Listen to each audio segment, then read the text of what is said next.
வணக்கம். சமூகத்தின் இன்றைய மதிய நேர பிரதான செய்திகளுக்காக உங்களோடு இணைந்து கொள்ளும் நான் சங்கவி நாகராஜா. விரிவான செய்திகளுக்கு செல்ல முன்னதாக முதலில் தலைப்புச் செய்திகள். ரணில் விக்ரமசிங்கவை கைது செய்வது சாத்தியமில்லை, உதய கம்மன்பில சுட்டிக்காட்டு. தேசபந்து தென்னகோனை கைது செய்ய மேலும் 4 விசாரணை குழுக்கள்.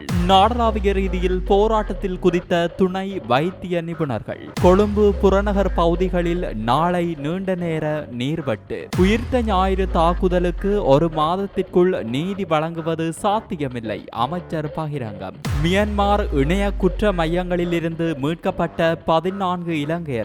யுத்தத்தில் இராணுவம் இழைத்த குற்றம், தண்டனை வழங்காமையால் சீரழிக்கப்பட்ட வைத்தியர். யாழில் எழுந்த கண்டன குரல். ஜனவரி மாதத்தில் மட்டும் 1 டிரில்லியன் ரூபாவை கடனாக பெற்ற அனுர அரசு. கொழும்பில் சகல தொகுதிகளிலும் யானை சின்னத்தில் களமிறங்குவோம், சாகல ரத்நாயக்க. பிற்பகல் 2 மணிக்கு பின் வானிலையில் மாற்றம், மக்களுக்கு எச்சரிக்கை. பட்டணந்தை ஆணைக்குழு அறிக்கையின் அடிப்படையில் முன்னாள் ஜனாதிபதி ரணில் விக்ரமசிங்கவை கைது செய்வதோ அல்லது அவரது குடியுரிமையை ரத்து செய்வதோ சாத்தியமற்றது என பிபுத்துருக்கெல உரிமையவின் தலைவர் உதய கம்மன்பில தெரிவித்துள்ளார். கொழும்பில் நேற்று இடம்பெற்ற ஊடகவியலாளர் சந்திப்பில் கருத்து தெரிவிக்கும் போதே அவர் இவ்வாறு தெரிவித்துள்ளார். பட்டளந்தை ஆணைக்குழுவின் அறிக்கையின் 3வது அத்தியாயத்தில் மக்கள் விடுதலை முன்னணியின் கிளர்ச்சிகள் குறித்து பேசுவதற்காக ஒதுக்கப்பட்டுள்ளது. அரசாங்கம் இந்த அறிக்கையை அமைச்சரவை அனுமதி ஊடாக ஏற்றுக்கொள்ளுமானால் மக்கள் விடுதலை முன்னணியின் கிளர்ச்சி இடம்பெற்றுள்ளது என்பதை ஏற்பதாகும். இந்த அறிக்கை நாடாளுமன்றத்திலும் முன்வைக்கப்பட்டுள்ளது. அப்போதைய அமைச்சர் விஜயபால மெண்டிஸ் 2001 ஆண்டு மார்ச் மாதம் 29ஆம் தேதி பட்டளந்தை அறிக்கையை சபையில் முன்வைத்தார். அவ்வாறு இல்லையென பொய்கூறும் அரசாங்க தரப்பினர் 2001ஆம் ஆண்டு மார்ச் மாதம் 29ஆம் தேதி ஹன்சாட்டின் 1581வது பக்கத்தை பார்ப்பார்களானால் அதற்கான சாட்சியினை பெற முடியும். ஆகவே பட்டளந்தை ஆணைக்குழுவின் அறிக்கையின் அடிப்படையில் முன்னாள் ஜனாதிபதி ரணில் விக்ரமசிங்கவை கைது செய்யவோ அல்லது குடியுரிமையை ரத்து செய்யவோ முடியாது. 1948ஆம் ஆண்டு விசாரணை ஆணைக்குழுவின் சட்டத்தின் கீழ் இந்த ஆணைக்குழு ஸ்தாபிக்கப்பட்டுள்ளது. 1977ஆம் ஆண்டு விசேட ஜனாதிபதி விசாரணை ஆணைக்குழு சட்டத்தின் கீழ் ஸ்தாபிக்கப்படும் ஆணைக்குழுவுக்கே நீதிமன்ற அதிகாரம் காணப்படுகிறது. திசை காட்டியின் பொய் பிரச்சாரத்தில் புதிதாக முன்னாள் ஜனாதிபதி ரணில் விக்ரமசிங்கவின் குடியுரிமையை ரத்து செய்யும் நடவடிக்கையும் இணைந்துள்ளதாக பிவுதுரஹெல உரிமைய கட்சியின் தலைவர் உதய கம்மன்பில தெரிவித்துள்ளார். முன்னாள் போலீஸ் மா அதிபர் தேசபந்து தென்னகோனை தேடுவதற்காக குற்றப்புலனாய்வு திணைக்களம் மேலும் 4 விசாரணை குழுக்களை நியமித்துள்ளது. உடனடியாக கைது செய்து நீதிமன்றத்தில் முன்னிலைப்படுத்துமாறு மேன்முறையீட்டு நீதிமன்றம் நேற்று உத்தரவிட்டுள்ளமையாலேயே குற்றப்புலனாய்வு திணைக்களம் விசாரணை குழுக்களை நியமித்துள்ளது. முன்னாள் போலீஸ் மா அதிபர் தேசபந்து தென்னகோனை கைது செய்வதற்காக இதுவரை அமைக்கப்பட்டுள்ள போலீஸ் குழுக்களின் எண்ணிக்கை 6ஆக அதிகரித்துள்ளது. நேற்று முதல் இந்த 4 குழுக்கள் விசாரணைகளை ஆரம்பித்துள்ளது. வெலிகம பெலன பகுதியில் உள்ள விருந்தகம் ஒன்றுக்கு முன்பாக 2023ஆம் ஆண்டு நடத்தப்பட்ட துப்பாக்கிச்சூட்டு சம்பவம் தொடர்பில் தேசபந்து தென்னகோன் உள்ளிட்ட 8 பேரை கைது செய்து நீதிமன்றத்தில் முன்னிலைப்படுத்துமாறு மாத்தறை நீதவான் நீதிமன்றம் கடந்த பிப்ரவரி மாதம் 27ஆம் தேதி உத்தரவிட்டமை குறிப்பிடத்தக்கது. வரவு செலவு திட்டத்தினூடாக துணை வைத்திய நிபுணர்களின் கொடுப்பனவுகள் குறைக்கப்பட்டமைக்கு எதிராக அடிக்கால வேலை நிறுத்தத்தில் ஈடுபடுவதற்கு சுகாதார நிபுணர்களின் சம்மேளனம் தீர்மானித்துள்ளது. அதன்படி இன்று காலை 7 மணி முதல் நாடளாவிய ரீதியில் அனைத்து வைத்தியசாலைகளிலும் இந்த வேலை நிறுத்தம் முன்னெடுக்கப்பட உள்ளது. குறித்த விடயத்தை சுகாதார நிபுணர்கள் சங்கத்தின் இணை அழைப்பாளர் உபுல் ரோஹன அறிவித்துள்ளார். இந்த வேலை நிறுத்தத்திற்கு துணை வைத்திய நிபுணர்களின் கூட்டு சபையை சேர்ந்த 7 தொழிற்சங்கங்களும் இடைக்கால வைத்திய சேவைகள் கூட்டு முன்னணியை சேர்ந்த 11 தொழிற்சங்கங்களும் ஆதரவு தெரிவித்துள்ளன. நிதியமைச்சின் அதிகாரிகளுடன் தமது பிரச்சினை தொடர்பில் நேற்று இடம்பெற்ற கலந்துரையாடல் தோல்வியடைந்த காரணமாகவே இந்த வேலை நிறுத்தம் முன்னெடுக்கப்படுவதாக சுகாதார நிபுணர்கள் சங்கத்தின் இணை அழைப்பாளர் உபுல் ரோஹன தெரிவித்தார். எவ்வாறாயினும் இந்த வேலை நிறுத்தம் நியாயமற்றது என இணை சுகாதார நிபுணர்களின் கூட்டு அதிகார சபையின் இணை அழைப்பாளர் சலித் அமரதிவாகர தெரிவித்துள்ளார். கட்டான வடக்கு வலயத்தின் பல பகுதிகளில் நீர்வெட்டு அமுல்படுத்துவது தொடர்பில் தேசிய நீர்வளங்கள் மற்றும் வடிகால் அமைப்பு சபை அறிவித்தல் ஒன்று விடுத்துள்ளது.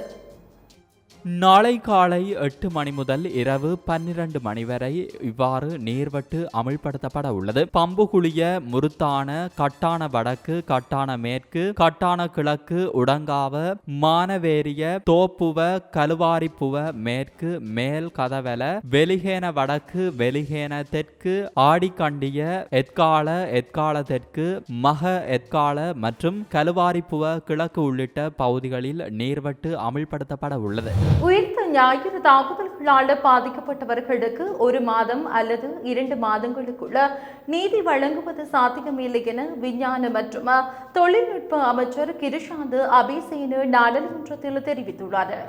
தாம் அரசாங்கத்தை பொறுப்பேற்ற பிறகுதான் இந்த உண்மையை புரிந்து கொண்டதாக அமைச்சர் தெரிவித்துள்ளார். இருப்பினும் இந்த மாதம் முடிந்த அனைத்தையும் செய்ய முயற்சிப்பதாக அவர் தெரிவித்துள்ளார். முன்னதாக முன்னாள் ஜனாதிபதி ரணில் விக்ரமசிங்கவின் நிர்வாகம் உட்பட யாராலும் உயிர்த்த ஞாயிறு தாக்குதல்களுக்கு பின்னால் உள்ள உண்மையை கண்டுபிடிக்க முடியவில்லை. முன்னாள் ஜனாதிபதியுடன் உணவருந்திய நாடாளுமன்ற உறுப்பினர்கள் இருந்தனர். ஆனால் உயிர்த்த ஞாயிறு தாக்குதல்கள் குறித்து எதனையும் செய்ய அவரை வலியுறுத்தவில்லை என்று அவர் கூறியுள்ளார். மியான்மரின் மியாவாடியில் உள்ள சைபர் கிரைம் என்ற இணைய குற்ற மையங்களில் இருந்து மேலும் 14 இளைஞர்கள் மீட்கப்பட்டுள்ளனர்.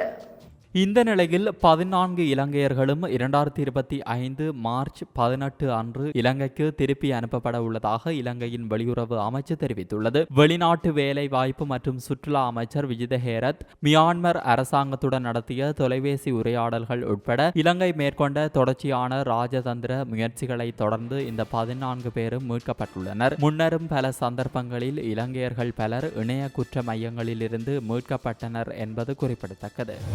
எமது நாட்டில் தமிழ் மக்களுக்கு எதிராக ராணுவம் இழைத்த யுத்த குற்றச்சாட்டுகளுக்கு தண்டனை வழங்கப்படாத நிலையே பெண் வைத்தியரை முன்னாள் ராணுவ சிப்பாய் பாலியல் வன்கொடுமைக்கு உள்ளாக்க நேரிட்டது என யாழ் தீபக பெண்கள் வலையமைப்பின் இணைப்பாளர் கம்சிகா ராஜ்குமார் குற்றம் சாட்டினார்.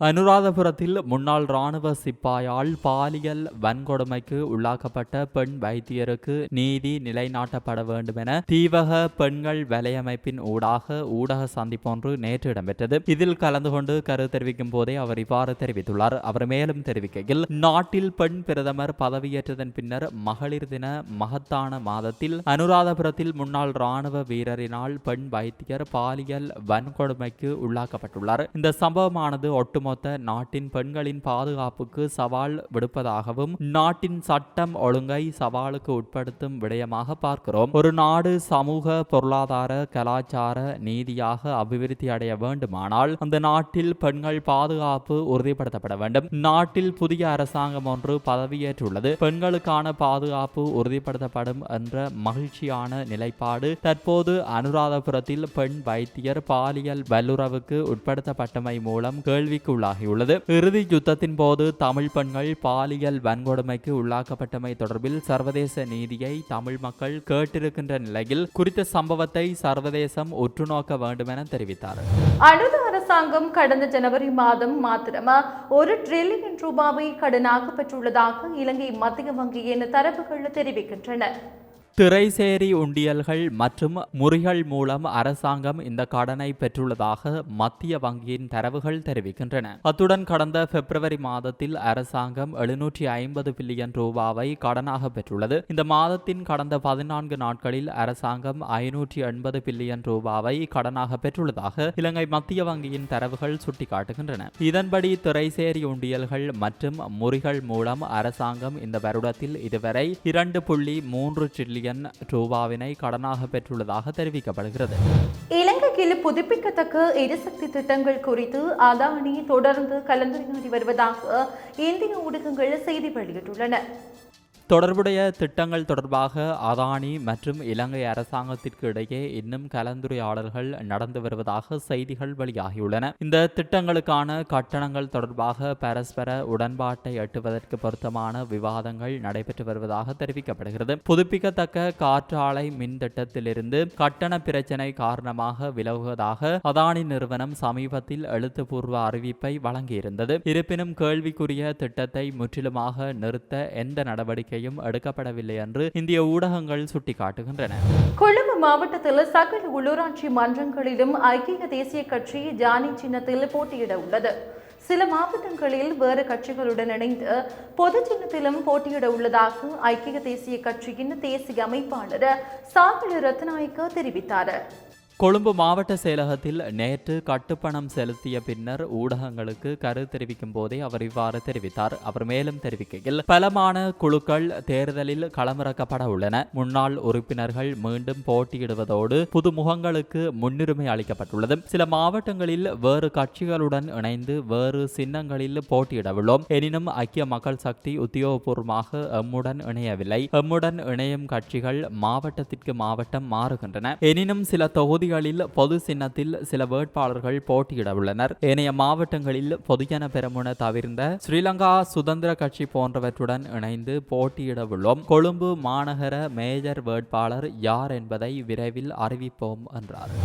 ஐக்கிய மக்கள் சக்தியின் கொழும்பு மாநகர சபைக்கான மேயர் வேட்பாளர் இரண்டு விக்ரமரத்ன அல்ல என அந்த கட்சியின் உறுப்பினர் நிரோஷன் பாதுகா தெரிவித்துள்ளார்.